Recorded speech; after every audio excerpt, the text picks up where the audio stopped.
রিক্সা চালায় আইফোন কিনা লাইছি, ডেইলি আমার ইনকাম 1500 থেকে 2000 টাকা। আমি তো গরু আর মুরগি ছাড়া ভাতই খাই না। আর জিনিসপত্রের দাম বাড়লে কি ইনকামও তো বাড়ছে। কিভাবে? কিভাবে আবার কি, আগে রাস্তার এই মাথার থেকে ওই মাথায় গেলে 20 টাকা লইতাম, এখন লই 40 টাকা। ইনকামও বাড়ছে, জিনিসপত্রের দামও বাড়ছে। আগে তো পান্তা ভাতও জুটতো না, এখন তো গরু ছাড়া ভাতই খাই না। ওই বেটা, তুই কি নেশা করছস? নেশা করে এসব কথা বলতেছস?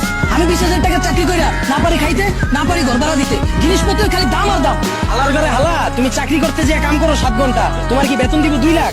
যোগ্যতা নাই, আবার দোষ দাও সরকারের। তার মানে কি আপনি বলতে চাচ্ছেন সবাই জব বাদ দিয়ে রিক্সা চালাবে? অবশ্যই।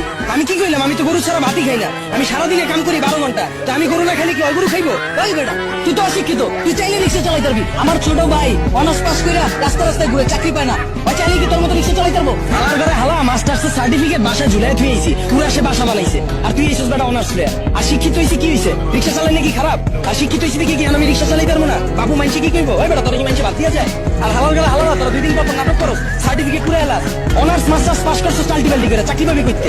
যারা পাওয়ার এরা পায়, এরা নিজেরা ওইভাবে তৈরি করে। তোরা 10 লাখ বেকার ঘুরস কিনলিগা, সরকারের দোষ 10 কিনলিগা। তোরা যখন বুঝছস যে তোমার দিয়ে পড়ালে হইব না, করতে গেছিস কে চলবে না? ও বুঝছি, সার্টিফিকেটের লেগা না? বিয়ার সময় যেন কইতে পারো যে আমি গ্রাজুয়েট, আমি ইঞ্জিনিয়ার, আমি শিক্ষিত। এসব বন্ডামি বাদ দিয়া তোর বাইরে রিক্সা লয়ে বেরিয়ে দিবো। তার মানে আপনি কি বলতে চাচ্ছেন, আপনি নিজেও অনার্স মাস্টার্স কমপ্লিট করছেন কিন্তু নিজেকে ওইভাবে তৈরি করতে পারেননি, যার কারণে আপনার জব হয়নি?